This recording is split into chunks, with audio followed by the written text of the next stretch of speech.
Have you ever wondered if you are limited by your surrounding or the people around you? Or are you so worried about your basic necessities like paying rent or your next meal that you don't have time to think about contributing to society? This can all be explained using the Maslow's hierarchy of needs. In this video, we're going to talk about what that theory is and understand what's holding you back from unlocking your true potential. It's your unlocked potential, and let's go!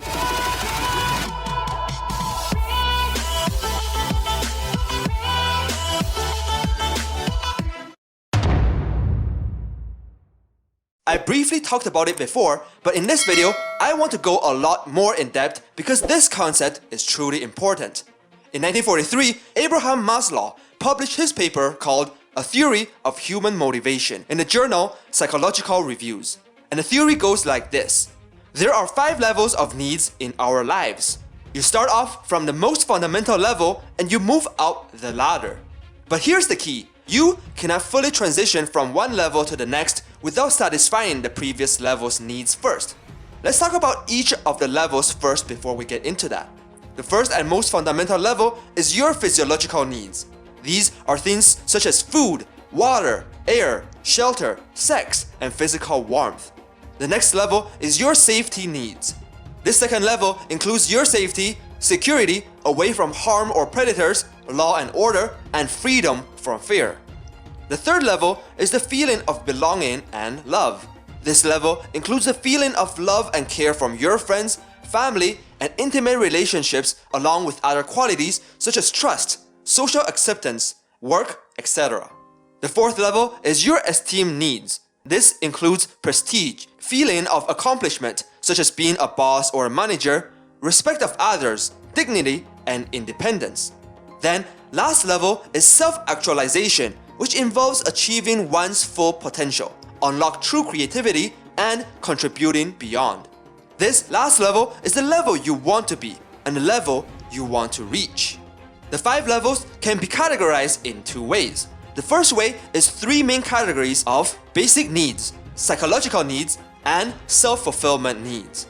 The first 2 levels, physiological needs and safety needs, fall under the category of basic needs. This is because these are needs you will require for survival and minimal living as a human being. The next 2 levels, love and belonging and esteem, fall under psychological needs category. Because at this point, it's no longer just about survival, but more about using your mind and to bring your skills to the table. And the last level, self-actualization, for obvious reasons, fall under self-fulfillment needs.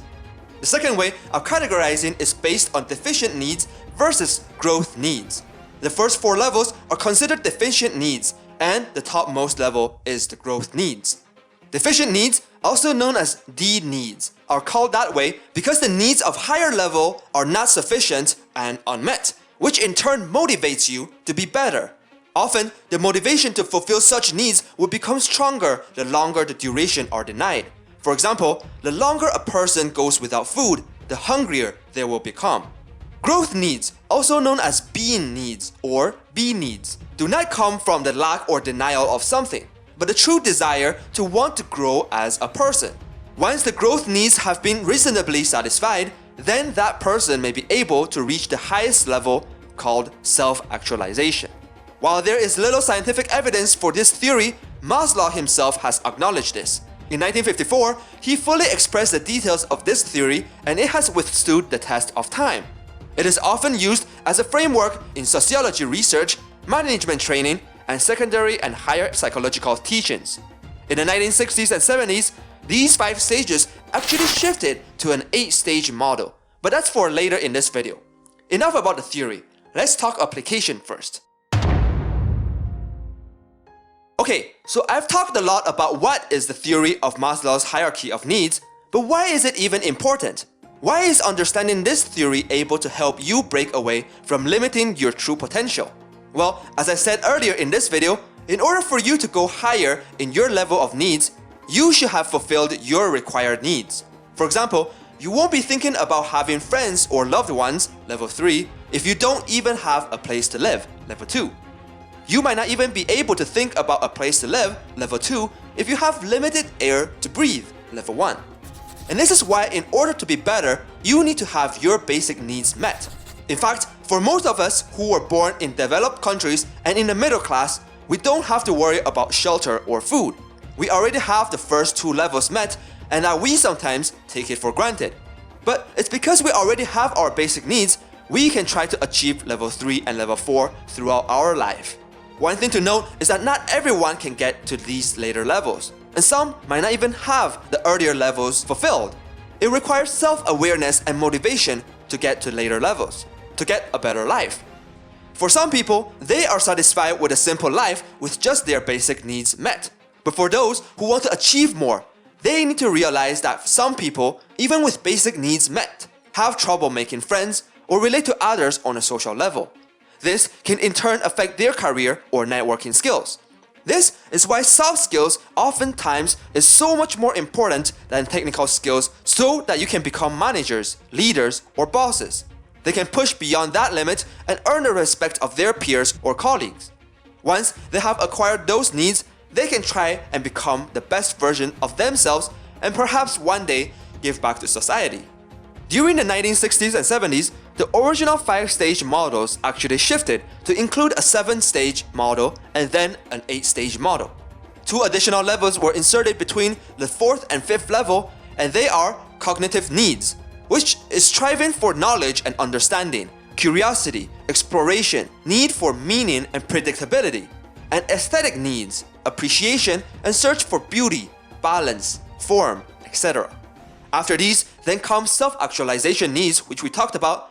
The last and 8th need is the transcendence needs. Now, transcendence needs are special.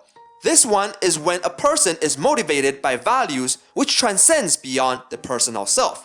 This may involve mystical experiences, nature, aesthetic experiences, sexual experiences, service to others, the pursuit of science, religious faith, and that it's no longer just about oneself, but about giving back to the universe. The reality is that there are many people who struggle to get out of the lower levels, whether they may be homeless, stricken with poverty, unable to make friends, unable to advance their career, or whatever it may be. It is good to be compassionate and understand their needs. And those who are lucky, blessed, or work hard to reach the higher levels, perhaps they should hold out a helping hand to lift them up. Remember that the true leader lifts up others, not bring them down. With that, I want to ask the question, have you heard of the Maslow's hierarchy of needs? And will you use this theory to motivate yourself to get to the next level, to break past your limit? Let me know in the comment section down below. I look forward to hearing it. And of course, don't forget to like and subscribe for more organizational psychology video to help you to improve yourself. Keep on learning and keep on improving. I'll see you all next Sunday. Cheers.